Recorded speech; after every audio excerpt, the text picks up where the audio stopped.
Hello and welcome and namaste from New Delhi. I'm Gautam Roy and this is Express News, the show where we get you the day's top 100 developments from around the country and the world in under 30 minutes. Let's get going.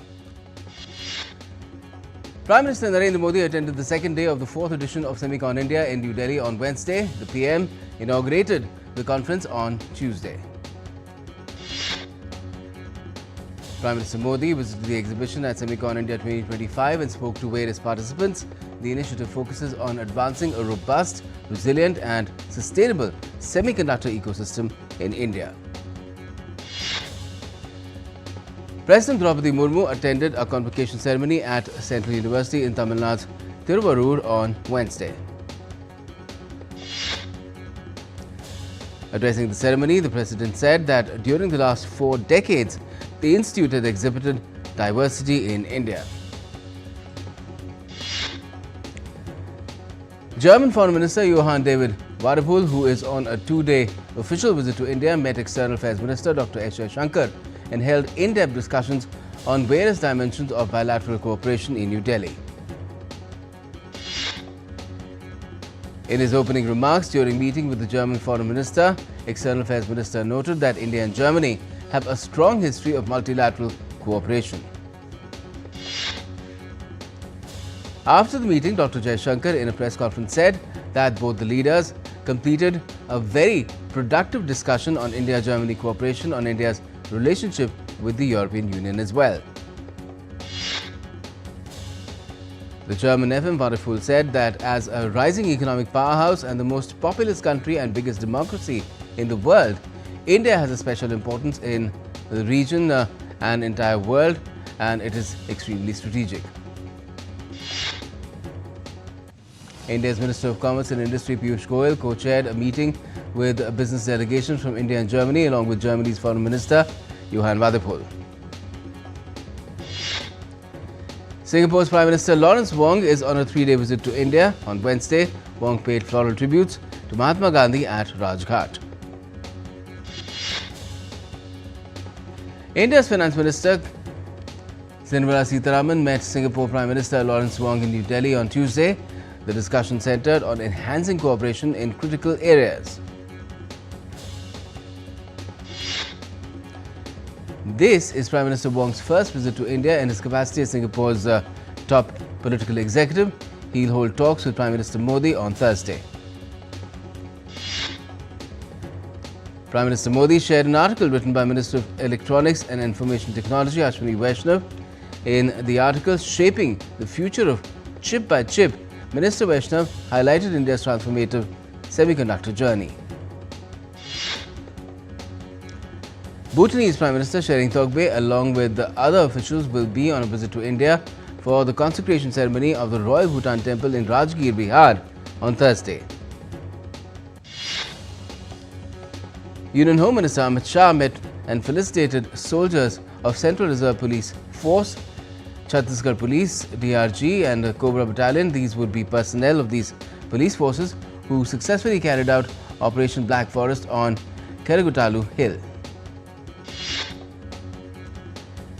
Union Minister Nitin Gadkari chaired a consultation workshop on Wednesday in Delhi along with other officials on innovative policy interventions for sustainable national highway development around urban areas. The 14th edition of the India-Thailand Joint Military Exercise Maitri 14 commenced with a grand opening ceremony at Joint Training Node in Meghalaya. Soldiers from the 11th Airborne Division of United States and Indian Armies officially opened exercise Yuddha Abhyas 2025 during a ceremony at Fort Wainwright in Alaska on Tuesday. The ships of the 1st Training Squadron of the Indian Navy reached Port Victoria, Seychelles on Tuesday. The arrival at port was marked with a ceremonial welcome by the Seychelles Defence Force Band. The 56th GST Council meeting, led by Finance Minister Nirmala Sitharaman, began in New Delhi on Wednesday. The meet aims to discuss revisions of various tax slabs. Indian equity indices ended on a strong note on Wednesday with the Nifty 50 closing at 24,715.05 points. That's 0.55% higher. At close, the 30-stock Sensex was up 409.83 points at 80,567.71. The rupee also closed 9 paise stronger against the US dollar at 88.07 INR. Gold futures maturing on the 3rd of October was priced at 106,100 rupees per 10 grams on the multi-commodity exchange. Silver futures for the 5th of September maturity stood at 122,840 INR per kilogram on the MCX. Brent crude was down by 1.65% at $68 per barrel.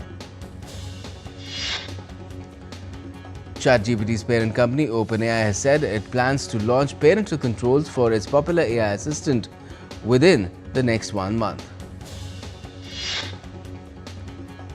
A US judge ruled on Tuesday that the big tech won't have to sell its Chrome browser, but ordered Google to share data with rivals to open up competition in online search.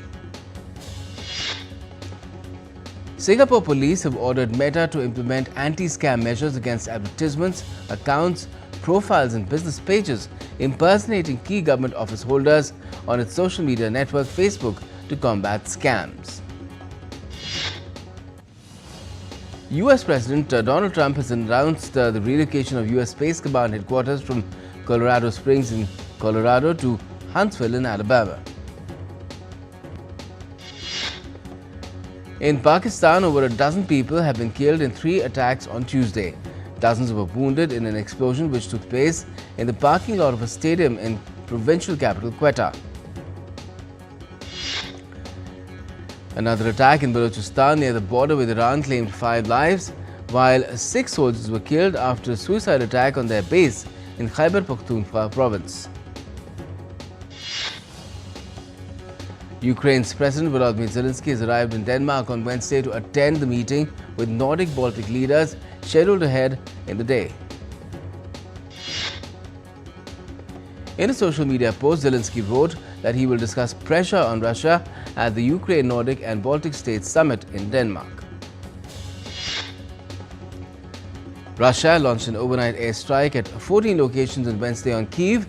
Ukraine's Air Force said it downed 430 of the 502 drones and 21 of the 24 missiles. German Chancellor Friedrich Merz on Tuesday said that Ukraine's allies will continue discussions on possible security guarantees for Kyiv during the video conference meeting in this week.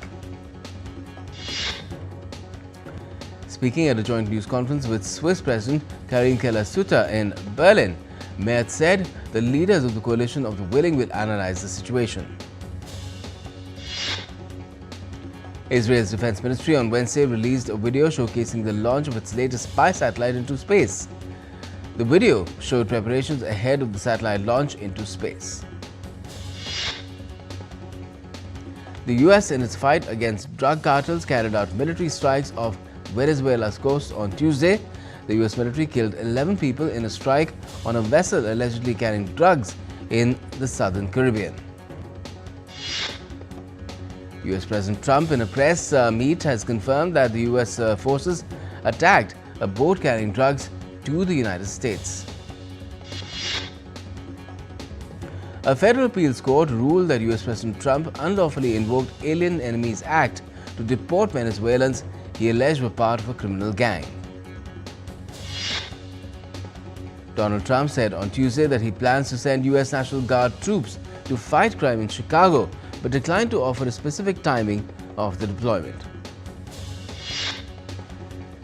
Now, as Trump threatened to send troops to more US cities, a federal judge blocked US President Trump's administration from using the military to fight crime in California. The landmark trial of former Brazilian President Jair Bolsonaro is in its final phase. Bolsonaro's lawyers said the trial session ended as expected on Tuesday after the first day of the final stage of trial. Brazil President Lula da Silva has said that he expects justice to be served as the trial against his predecessor on charges of plotting a coup is underway. China kicked off its largest ever military parade on Wednesday, marking 80 years since Japan's defeat at the end of the Second World War. Russia's Vladimir Putin, North Korea's Kim Jong-un and other global leaders were also attending that parade. Leader of Thailand's Bhumjathai party has said that on Wednesday that he had enough votes to become Prime Minister. Biggest opposition, the People's Party, said on Wednesday that it would back the Bhumjathai to form the next government. After this, acting Prime Minister has moved to dissolve Parliament. Paetongtarn Shinawatra was ousted by the Constitutional Court last week after her handling of a border row with Cambodia. Hundreds of women dressed in pink joined protests in Indonesia's capital on Wednesday against lawmakers' perks and police brutality after a police vehicle hit and killed a motorcycle taxi driver last week. Nepal has implemented a new rate of permits for the ascent to Mount Everest starting the 1st of September. The new rules also include other provisions like reduction in permit validity to 55 days. We're taking a quick break now in Express News and we'll be back with more in just a bit. Stay with DD India.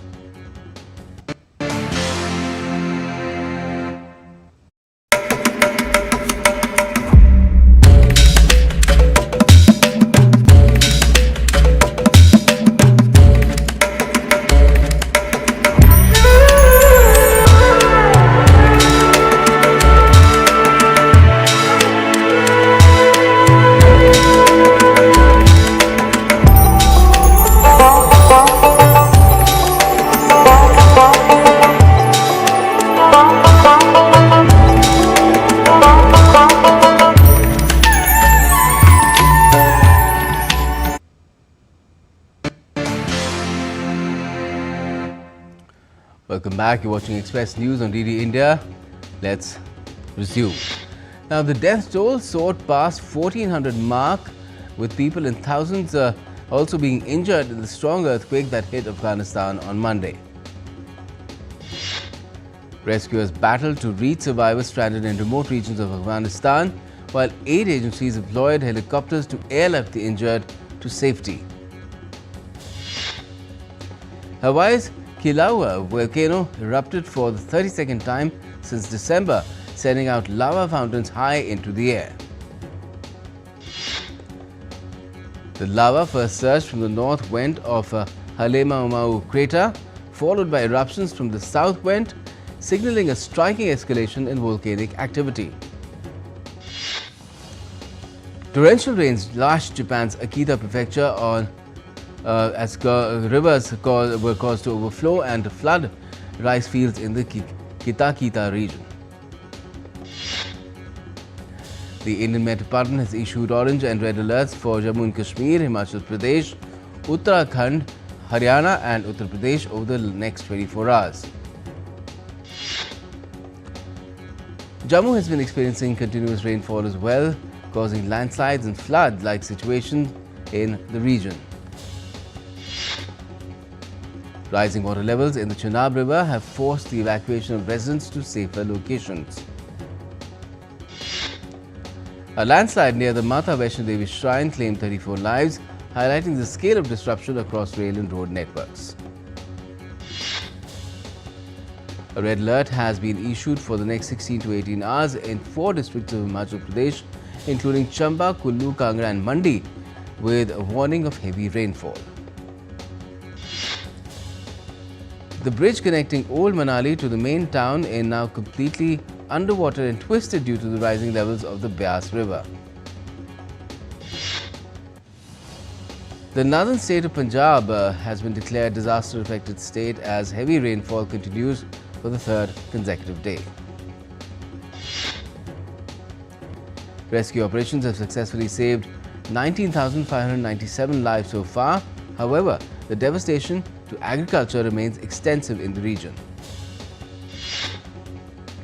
A flood alert has also been issued across the national capital as the Yamuna River has swelled to a record level of 206.93 meters, breaching the danger mark. The administration and rescue teams are on high alert as water has been seen entering homes, forcing residents to flee with their belongings and triggering emergency evacuations. Now, Danish artist Tira Hilde's banana-shaped artwork was sold for $12,869 at the Enter Art Fair in Copenhagen. The art highlights gender inequality in the art world. In Morocco's Tétouan, the traditional crafts fair is showcasing pottery, textiles and copperware and providing a platform for exchange and interaction between artisans and visitors. A fair in Morocco aims to support traditional industries and boost their presence in local and international markets as well as promote cultural tourism. Colombia's capital Bogota's first metro train arrived at the port of Cartagena, marking a historic moment for the Colombian capital after 83 years of waiting. The 6-car train is part of Line 1 of the city's long-awaited metro system. The project is set to begin operations in March 2028 with a total of 30 trains planned. In the Bulgarian village of Momchilovsky, Chinese tourists are gathering to take part in a festival honoring the region's famous yogurt, celebrated for its natural health benefits. Visitors enjoy folk performances by singers and bagpipers in traditional costumes, while local yogurt and cheese producers offer samples and sell products. In Japan's Aomori, Tsugaru Railway has launched its seasonal bell cricket train to mark the arrival of autumn. The bell cricket train carries cages of crickets to showcase children and passengers and offer views of golden rice paddies and autumn foliage. In Dakar, Senegal, the city's last bubble homes, round mushroom-like houses, are slowly disappearing. Locals hope to save the rare architectural heritage. New teaser poster of Wake Up Dead Man, a Knives Out mystery, an American mystery film written and directed by Ryan Johnson, has been released. The film is a standalone sequel to Glass Onion, a Knives Out mystery, and the third installment overall in the Knives Out film series. Independent filmmaker Mark Jenkins' new feature, The Rose of Nevada, showcased at Horizonte section of the ongoing Venice Film Festival. French filmmaker François Ozon premiered his adaptation of the famous Albert Camus novel The Stranger at the Venice Film Festival. American fashion magazine Vogue has named Chloe Male as its new head of editorial content, taking over from Anna Wintour, who's stepping down after nearly 4 decades. Indian actor Anupam Kher is looking forward to the premiere of his film Calgary at the upcoming Calgary International Film Festival, scheduled in the last week of September in Canada. Humans in the Loop, the award-winning feature of an Adivasi woman working as an AI data labeler, starts screening on the 5th of September in Mumbai. American actress and singer Jane Krakowski will be seen headlining the Broadway hit comedy Oh Mary on the 14th of October.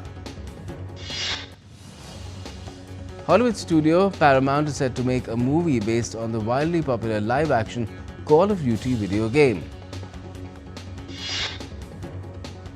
The first official teaser of Indian horror movie Haunted Ghosts of the Past 3D has been released.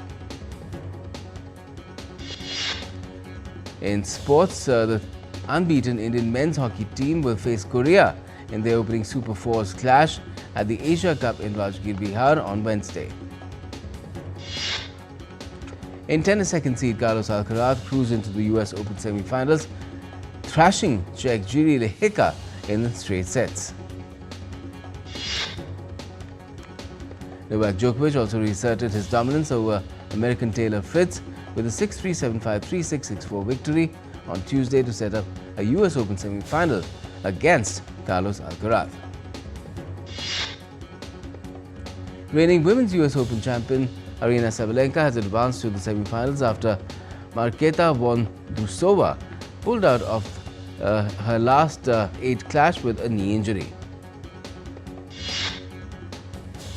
American Jessica Pegula reached her second straight US Open semi-final with a clinical win over Grand Slam champion Barbora Krejcikova. World number 1 Sabalenka will play 4th seed American Jessica Pegula in the last 4 Thursday in a rematch of last year's final. India's Yuki Bhambre and New Zealand's Michael Venus have advanced to the quarterfinals of the men's doubles at the US Open. Lionel Messi-led Argentina held an open training session as they prepared for the final World Cup qualifier against Venezuela. Portugal's Football Federation paid homage to late footballers Diego Jota, André Silva and Jorge Costa. German midfielder Ilkay Gundogan has left the English club Manchester City to join the Turkish champions Galatasaray. The Brazilian football team held a training session in Rio de Janeiro as they began preparations for their final home World Cup qualifier against Chile. In cricket, Aiden Markram and Keshav Maharaj propelled South Africa to a convincing 7-wicket victory over England in the ODI, that is the first ODI at Leeds, on Tuesday. Afghanistan sealed an emotional victory over Pakistan with a sublime performance from its spinners, squeezing Salman Agha's men out and triumphing by 18 runs. India's spinner Ravichandran Ashwin could be all set to become the first high-profile Indian cricketer to feature in the upcoming season of Australia's Premier T20 League, Big Bash League. And Uganda's half-marathon world record holder Jacob Kiplimo and double Olympic champion Joshua Cheptegei will miss this month's World Athletics Championships in Tokyo due to personal reasons. And that's it for now in Express News for the moment, but all the latest continues right here on DD India. Stay with us.